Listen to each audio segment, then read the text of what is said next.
What's up, everybody? Norb Camp coming at you from Atlanta International Airport. Getting close to New Orleans by way of Baton Rouge is where we're heading to, and then driving to New Orleans tonight. With me here is my dad, Skuya Bird. Haven't been to a game together in a while. Mr. Mark Collins over there. Hi, people. So we just got the very disappointing news, disturbing news that Michael Bennett is out with a knee problem and may have to get surgery next week. That's not good. Not good. You know, Chancellor's out again, but we've survived without Chancellor.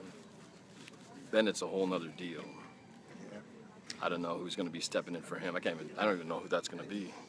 What's up, Susan Williams? Thanks again for the awesome time over in Bremerton last week. That was a moment of a lifetime. Enjoyed that visit so much. Jenny says, "You're awesome, Dad." Thank you. Cedric, what's going on, brother? Wish you were over here. I know you guys will be partying it up over at the backstage on Sunday, early in the morning. Hi, Mom.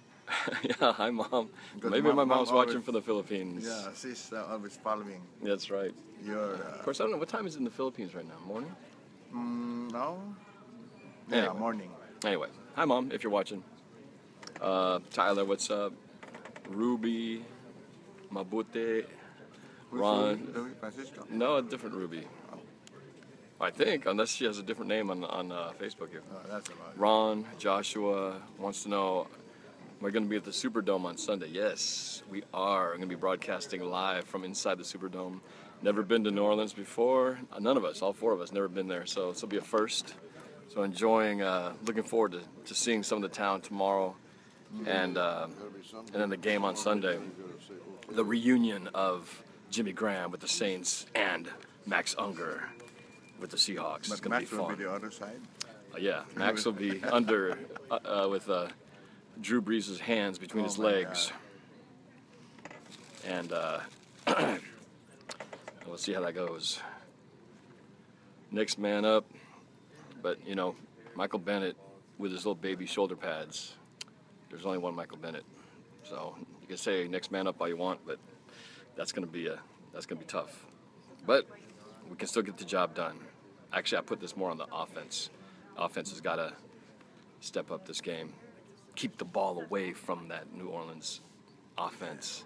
Give our defense a chance to rest. We're going to need it. Who else we got? Carol, We got a lot of... Santos, Ray, James from SoCal, Michael from Vancouver, Joshua, Unger. Any relation to Max? Wants to go to a game. Miguel, what's up? Volleyball, bro. Marla, Joshua. Cheryl wants to know how come my wife never goes. No, she did. She went to the last home game. She was at the Atlanta game with me. Ray, Kevin, Josh, Zaragoza. Santos, Carol, Simba. That's a cool name. Simba, I am your father. Dean, Brian. Yeah, a lot of Tagalog going on in this one. From Brian, ¿Cómo está acá? Although it's kind of spelled funny. I'm sure that's a Facebook spelling error. Sandra from Alaska. Tyler says, hi, Dad. Steve, go Hawks. Mary, go Hawks. Joshua's from Cleveland, where they're trading blows in the World Series. You know, Lawrence watched the Atlanta game.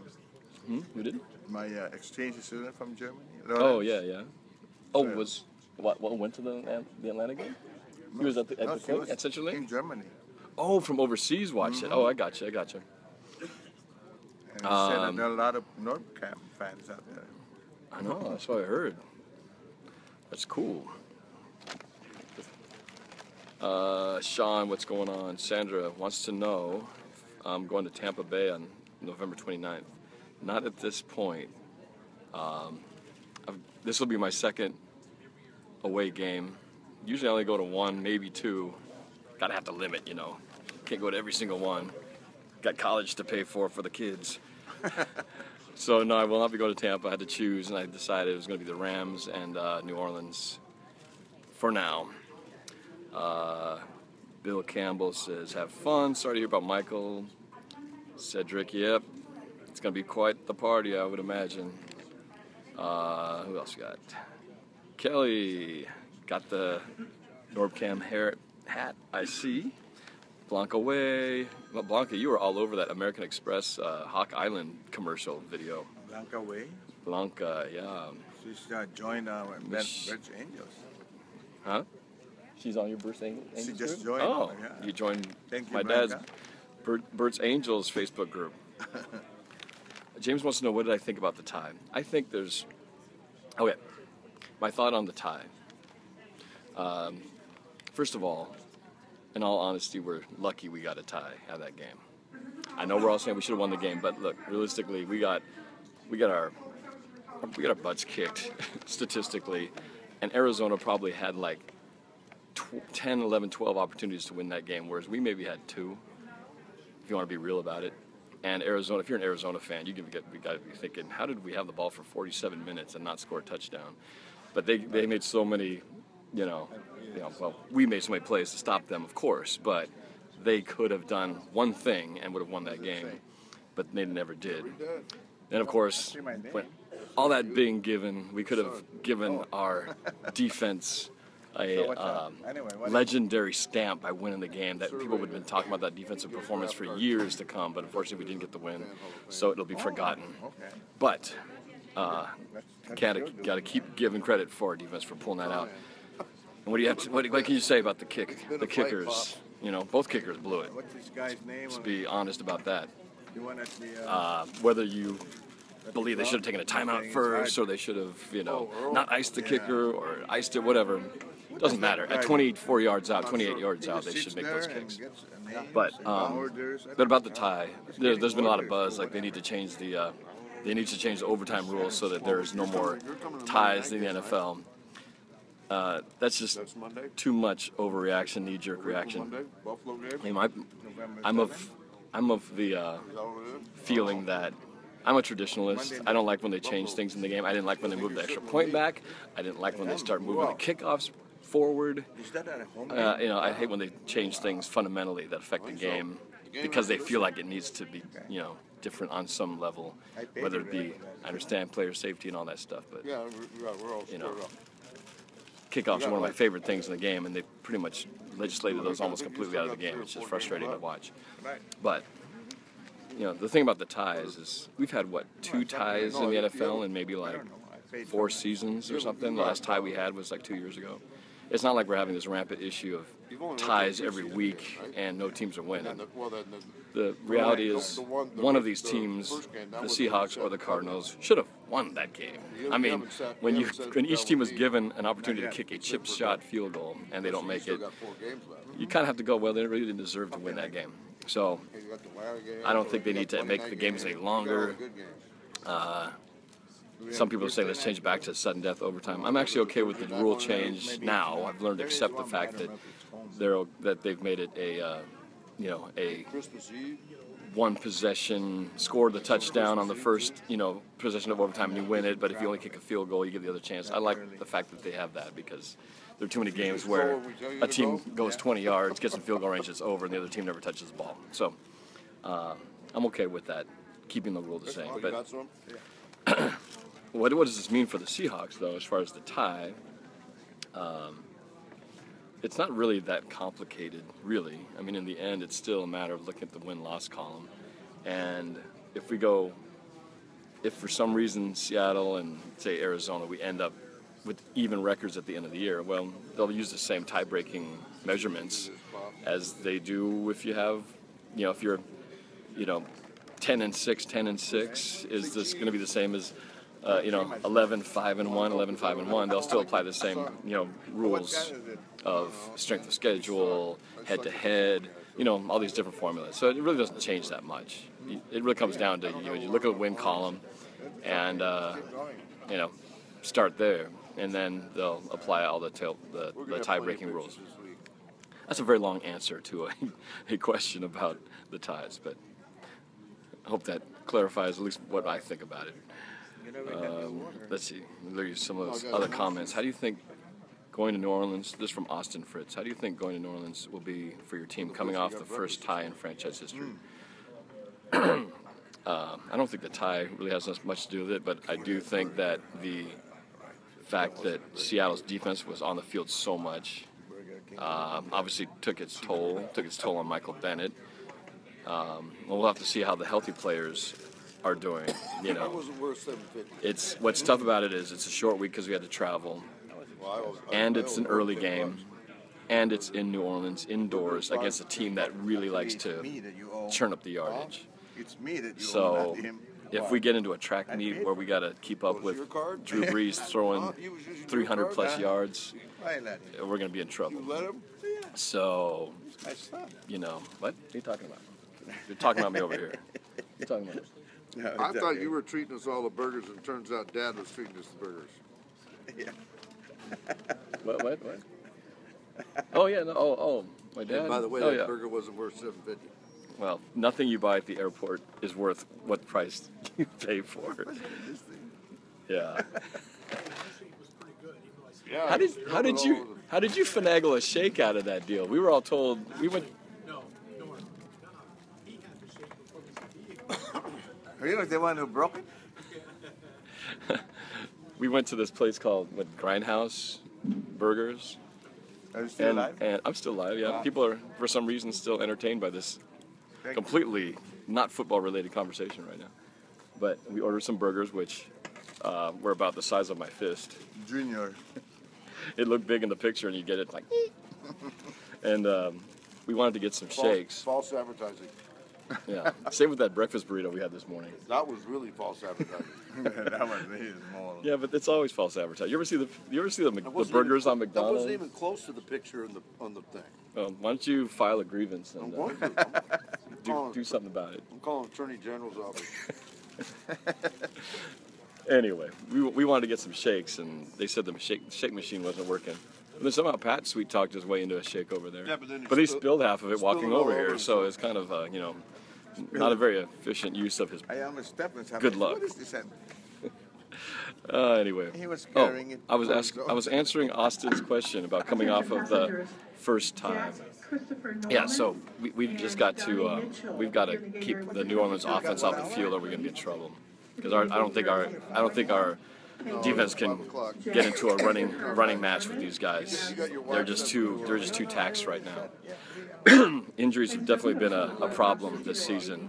Russell, now he's got a bad pec. You guys hear about that? He's got a bad, probably hurt when he got the ball knocked out of his arm. So, are we boarding already? No. It's 6:01. Anyway, so infants, car seats, strollers. We should be pretty quick. what was I saying? Oh, the pec. So now Russell's ankle is not on the list, but now he's got this pec issue. So he's got the knee and the pec. So we'll see if that affects his throwing arm. Injuries, man. Thomas Rawls, Michael Bennett, Russell Wilson, Mike Morgan. Even Tyler Lockett's not himself. And I even Doug Baldwin, too, I don't think it's himself. So, every team goes through it. But it's going to be tough. Oh, Blanca, you're in New Orleans, too. Well, I'll find you over there. Galaxy 7. Steve Ferguson wants to know, did we cut Spiller? Yes, we did, because CJ Procise, we dumped one CJ and put the other CJ back in, just to confuse things. But yeah, CJ Procise got back from his wrist, I believe it was a wrist injury, so he's back back from the injured list, and now CJ Spiller is let go. And to be all honest, CJ Spiller didn't have a very good game last time, unfortunately. Leslie from Apple Valley, California. Nancy! Lots of friends going down for this game. Thanks for representing. Absolutely. And by the way, if you're looking for a house, Nancy's a very good real estate agent. Go contact her. Nancy Gonzalez. Tony DeMuse, what's up, man? Met Tony over in Carolina when me and Pat went down to the Carolina Panther playoff game. We almost had the comeback of the century, but not. Fell one score short. Kyler Young says it's not our D, it's the offense needs to clock management better. I have faith, go Hawks. Yes, like I said, Seahawks gotta have. We need to have sustained drives and time of possession. Simba laughing at my comment. Andrew wants to know, Andrew Ramage? What am I being for Halloween? I'm going to be an Imperial Stormtrooper. You probably saw me with the Stormtrooper costume. I wore that in few Rivals videos, particularly the ones against the Vikings. And considering how much I invested in that sucker, that's going to be pretty much my costume for the rest of my life. Just so you know. So every year they're going to go, oh, there's Noah with his Stormtrooper costume. Sam Dog, what's up, man? Representing P-Town. Who else you got here? Oh, comments flying off the charts. Robin Clark, what's up? Jeez. My phone is kind of going crazy here, trying to scroll through the comments. Sorry if I missed some of you guys. Becky Burns, Rebecca Sanchez, Chris Baldwin, Michael Guzman, Joshua. We are on our way. Be there soon. All right, Joshua. We'll see you over there. Mark McIntyre. Must be slow day. Max watching. Chris Baldwin. Hope you brought your green hair. You got it. Then you got it. Oh, yeah. Oh, you can hit that. It's in my bag. You're good. And then. Kila Kaikala. Why would they release Spiller? We only need one third down back, and CJ Procise is the guy. CJ Spiller was just a band-aid to tie this over until CJ Procise got back. So, Katie McDaniel wants to know, you're coming to New Orleans? Where are you sitting? I don't even know where we're sitting. Rome de la Salas is setting up our tickets. I think we're somewhere near the end zone, though. But anyway, I'll let you all know once I find out. I haven't seen the tickets yet, so. mine is still 3. Did the guy, Justin Richards wants to know, did the guy from Live in the ATL paint his face blue and green? He did. If you go check out Live in the ATL on YouTube, you'll see his video where he did do what he was supposed to do. So he honored the bet, as he said he would. Excuse me. Sam Dog. Here, they want you to talk, Dad. Who does? Well, at least Sam Dog. Huh? My dad just got back from Jamaica. How was Jamaica, man? It was wonderful being able to do some community service. And, well, that was good. I Care, that was the title of the mission. I Care Mission. And we had like 39 volunteers from all over the United States. And it was hard work, but we enjoyed the evening because, Sandals, that's where we stayed, beaches. Oh, the all-inclusive Sandals Resort. All-inclusive. Oh, so you're really roughing it over there. Yeah. Living the tough life over in Except Jamaica. that, if I only was drinking, you have everything, So all you kinds can of eat and weed. drink, except you don't drink. Yeah, so I had always a virgin pina colada. And some red wine during dinner. Mm-hmm. Okay. Because, so you have to be at Italian restaurant, Yeah. French restaurant, Mediterranean restaurant. So it was great. So and my friends, newly found friends, they were just amazing. So I'm very glad that I made the trip. That's good. Is that where you guys are giving out glasses to all the Yep, we check the eyes of the young, underprivileged children, babies. So we gave them prescription glasses, sunglasses, and readers. So, and the Lions Eyeglass Recycling Center played a big part on it. You've done this about 3 years in a row now? Gosh, Is that your third trip? No, 4? I think that was my either 4th or 5th. Wow. Yeah. But Mom didn't come with you this time because she's in the Philippines. Yep. She usually goes with you, right? No, just once. You went one time. You know how Mom is. She says, if I've seen the country once, that's it. She wants to see something Been there, else. done that. And they're done. Yeah, but she goes to the Philippines every year, though. Oh, so. yeah. But that's different. That's 'cause different. Family over there. Yeah. So say hi to Hasmin. Hello. Yep. man. How's me and That's my cousin me. over there? Probably with my mom right about now. Yep. Um, And maybe they're just waking up right now. yeah. Yeah. So, Sam says, We got Mark, it. are you dozing off over there? hey, Sam. Scott Hardy, my boy. Sam dog. Who wants to know? Sammy Sam dog. wants to know. Says it looks like you're dozing off over there. I'm reading the menus. We're What do we say, Bob? What do we say? What's the saying? Nice Chris boots. Baldwin Nice says, Norb, since you've been to more games than the average Joe, do I get an interview with you for my YouTube channel? I live in Auburn. Who's that? Sure, why don't we do like a Skype interview sometime? Message me, we'll talk. All right. So you're an average Joe? No, I'm more than average Joe. Oh, you're I'm more above than- average You're an Joe. above average Joe? I'm an average Norb, which is apparently higher than an average Joe. Yep. Do I have a score prediction? Messenger. I got 4. Um, Messenger. I do have a score prediction. I predicted this in that we would get a win in New Orleans in my music prediction video on YouTube. What did I say? I'm trying to remember. I think I said 33-27. I had them winning by like a touchdown. Of course, when I predicted that, I was expecting Michael Bennett. but I was expecting our offense was going to be the Russell Wilson with 2 good legs and no torn pec led offense. So things have been a lot more lower scoring coming. Trying to reconnect. Yeah, I'm There having we internet go. issues. Sorry, guys. Yeah, so I was saying 33-27. I'm not going to change it now. Why change it? Stick with my guns. 33-27 Seattle. Sam says he has yet to get off the continent, and he bowled a 220 today. You're the best bowler I know, Sam. I Sam have is to, I have good? to say that. Yeah, Sam is a good bowler. Only because he uses the bumpers.